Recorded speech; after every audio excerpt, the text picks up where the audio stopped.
Good morning, students. In the fourth part of the chapter, Globe, Latitudes and Longitudes, we studied about the meridians of longitudes. We also studied why these longitudes are important for us. And today, we will study about longitude and time.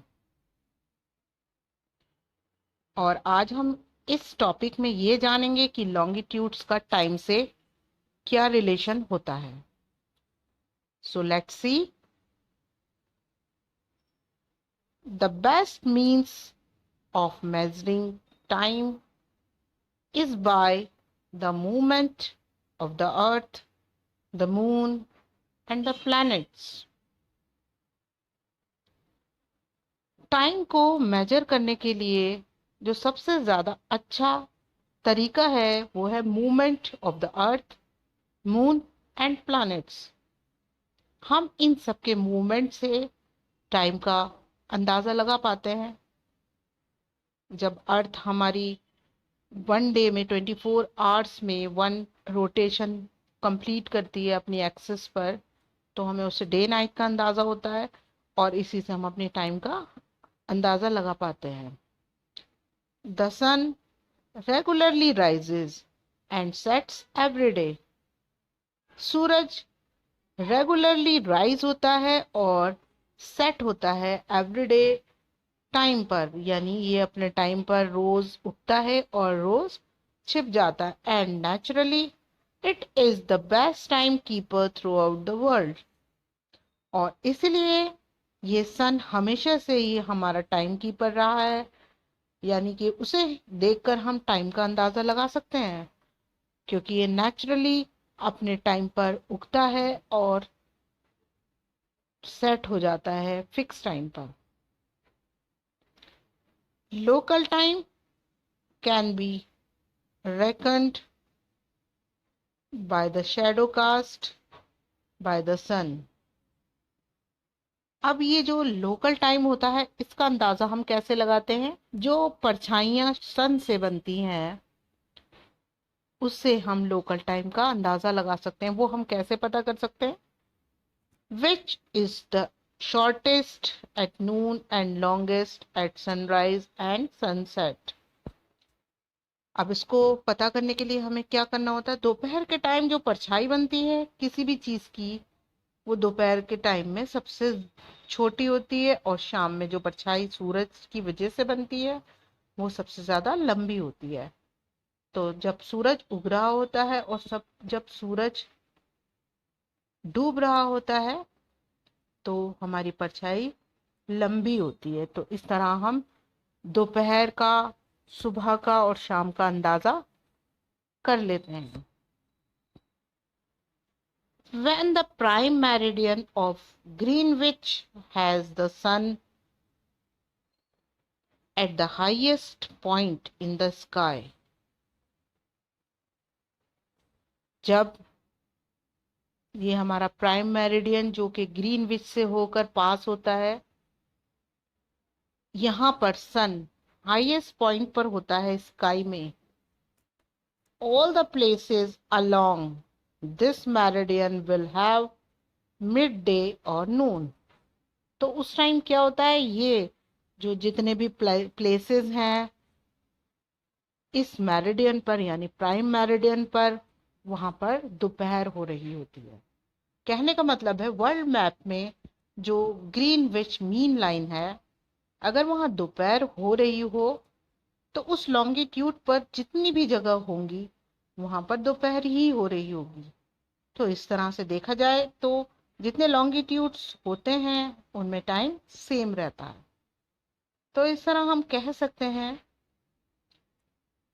कि एक longitude पर सब places पर time same होगा.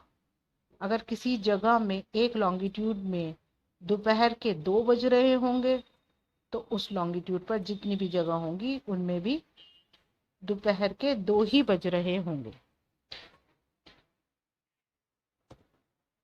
As the earth rotates from west to east, हमारी अर्थ waste से east की तरफ रोटेट करती है. Those places east of Greenwich will be ahead of the Greenwich time.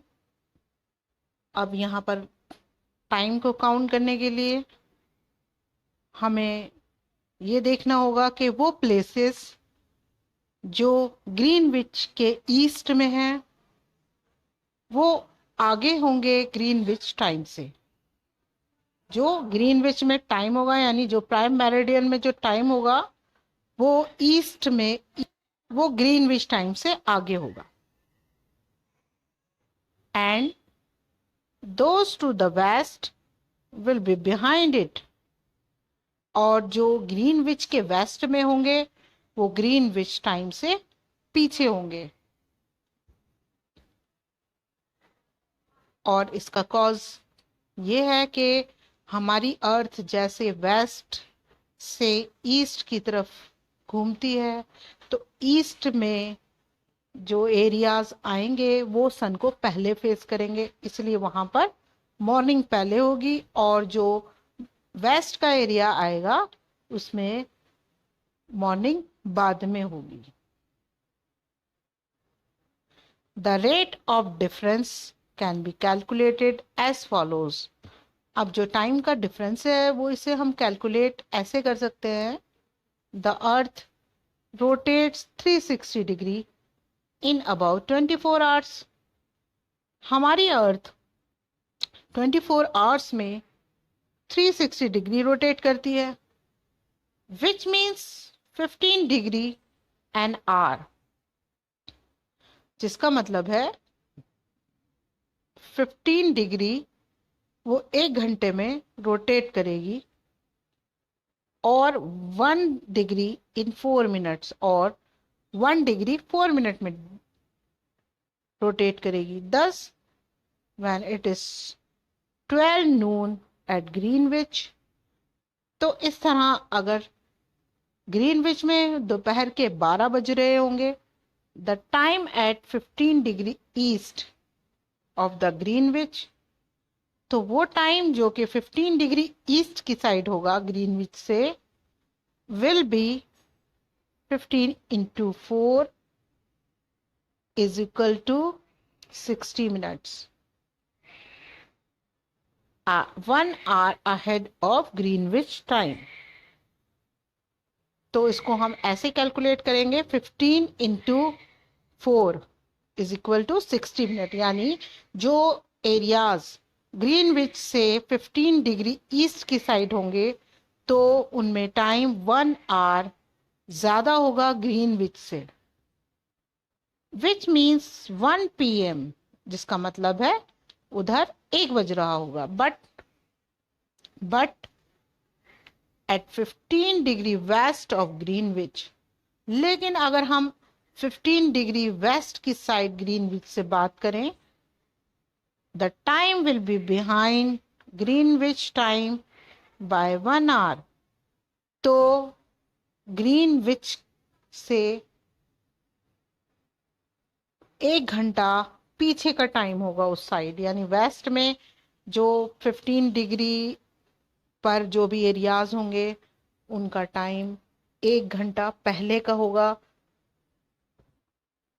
It will B 11 AM और ये टाइम होगा 11 बजे का, सुबह 11 बजे का टाइम होगा. सिमिलरली इसी तरीके से at 180 degree it will be midnight. तो इसी तरीके से जहां अगर ग्रीनविच से 180 डिग्री के डिस्टेंस पर जो भी एरिया होगा तो वहां पर आधी रात हो रही होगी. When it is 12 noon at Greenwich, और ग्रीनविच में 12 बज रहे होंगे दोपहर के. तो इस तरीके से जो हमारी टाइम का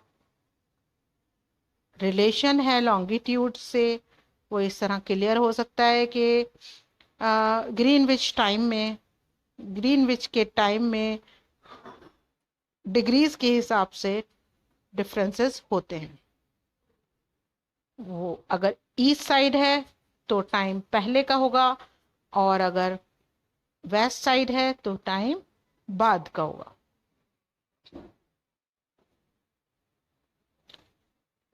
At any place, a watch can be adjusted to read 12 o'clock when the sun is at the highest point in the sky when it is midday. किसी भी जगह पर या किसी भी देश में वॉच को एडजस्ट कर दिया जाता है 12 बजे के लिए। व्हेन द सन इज, जब किसी भी पॉइंट पर, हर देश में एक टाइम जोन होता है, और उस पॉइंट पर जब सन की रेज डायरेक्ट पड़ती हैं और अपने हाईएस्ट पॉइंट पर होती हैं स्काई में, तो इसको दोपहर मानकर वहां पर 12 बजे का टाइम सेट कर दिया जाता है। The time shown by such a watch will give the local time for that place.